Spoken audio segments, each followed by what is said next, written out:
ويمر العمر بنا ونمر على أفكار فيها ما ينفعنا حين بعقل نختار. الماضي يهدينا خير دروس للعمر، والحاضر بيدينا نهديه حصاد الفكر، والحاضر بيدينا نهديه حصاد الفكر.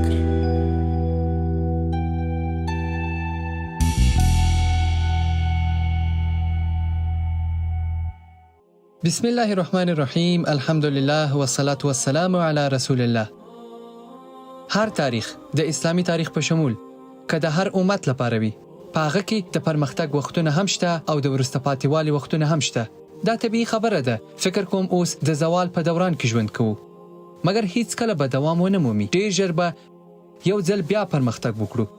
یو شمېر خلک داسې دي کله چې له تاریخ سره چلند کوي نو یوازې د هغه منفي ټکي په پام کې نیسي او زموږ تاریخ خلکو ته تور ورپېژني. که تاسو دا کار ترسره کړئ نو معلومه خبره ده چې خلکو ته به تور وروپېژندل شي. یو شمېر خلک بیا داسې هم شته چې یوازې زموږ د ټولنې د پرمختګ ټکو ته ګوري، د ټولنې ښکلا ته ګوري، لاسته راوړنې ذکر کوي او یوازې مثبت ټکي په پام کې نیسي. طبیعي خبره ده چې دا هم ناسم کار دی. زه چې کله د ځینو خلکو سره خبرې اترې کوم نو هغوی وایي دا کار یوازې د خلکو د تشویق لپاره ترسره کوم. زه یوازې د ټولنې د پرمختګ اړخونه ذکر کوم. نه، دا تشویق نه دی، دا یوه تېروتنه ده او باید سمون پکې راولو. ولې؟ واقعا هغه څه چې موږ هڅوي دا هغه څه دي چې زموږ تاریخ ساتي. دروغ او نه هم تېرویستل، نه د تاریخ ویشل. حقیقت هغه څه دی چې د تاریخ ساتنه کوي. اوس که دا کار ترسره نه کړو نو څه به پیښ شي؟ که موږ یوازې د مثبتو ټکو یادونه وکړو، له دې سره هغه کسان چې تاریخ لولي نو زموږ لپاره به غیر واقعي تاریخ راښکاره شي. په ځانګړې توګه ځوانان داسې فکر به وکړي چې ټول هغه ستر شخصیتونه چې په تاریخ کې تیر شوي دي دا شخصیتونه خورا مقدس شخصیتونه دي. د لوړې سطحې خاوندان دي. د شپې به یې تهجد کاوه، د ورځې به یې روژه نیوله. پوه او ستر شخصیت و، هیڅ اشتباه او تېروتنه نه لري. دا نو څه دي؟ زما په فکر دا کار موږ د خلکو د لوړ ګڼلو لوري ته بیایي. دا کار د هغوی د سپېڅلتیا لامل کیږي. اوس که څوک راځي او د هغوی تېروتنې ذکر کوي نو وایي به چې نه، پام چې لاس ور نه وړې. موږ مخکې د نورو د سپېڅلو ګڼلو په اړه بحث وکړ. ولې نورو ته په دې شکل تاریخ وړاندې کړو؟ دا غیر حقیقي تاریخ دی. فکر کوم دا د ناهیلیتوب سبب ګرځي. د مثال په ډول کله چې موږ د یو شخص د مثبتو ټکو یادونه کوو یوازې د هغه مثبت اړخونه یادوو. عالم دی، په تاریخ کې رهبر تیر شوی دی. هغه ځوانان چې دا اوري څه به پیښ شي؟ کیدای شي ووایي دا نو څوک کولی شي چې د هغوی مقام ته ځان ورسوي؟ دا هیڅ امکان نه لري چې د هغوی مقام ته ځان ورسوو. الله سبحانه وتعالی په قرآن کریم کې موږ ته ښودنه کړې ده. په جنت کې د لوړې درجې په اړه بحث کوي. قرآن کریم وایي هم دوی مخکې کېدونکي دي، هم هغوی الله تعالی ته نږدې خلک دي.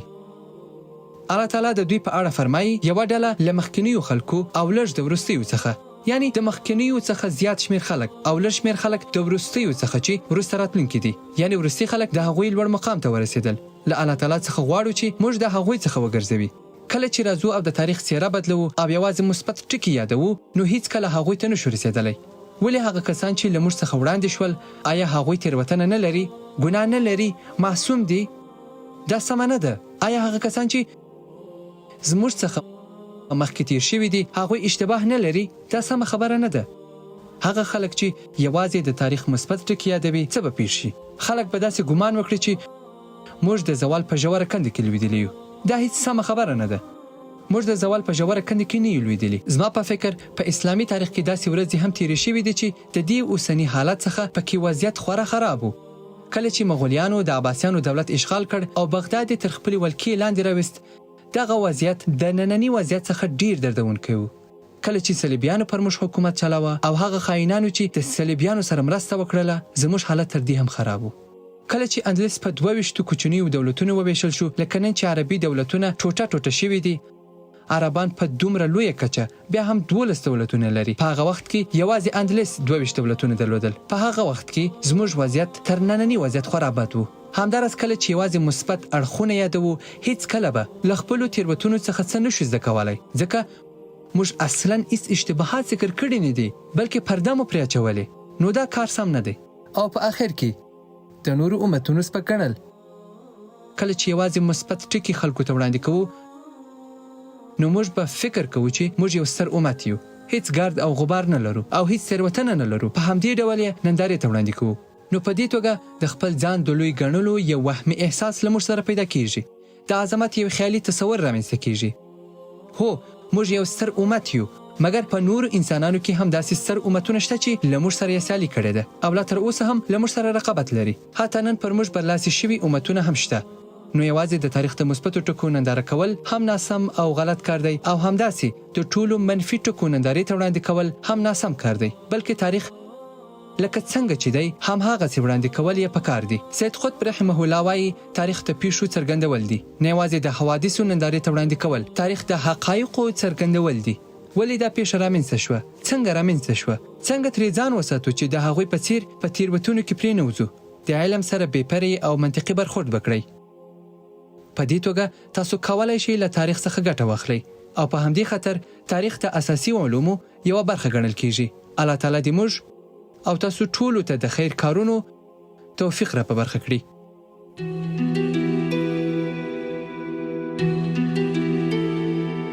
ويمر العمر بنا ونمر على أفكار فيها ما ينفعنا حين بعقل نختار. الماضي يهدينا خير دروس للعمر والحاضر بيدينا نهديه حصاد الفكر والحاضر بيدينا نهديه حصاد الفكر.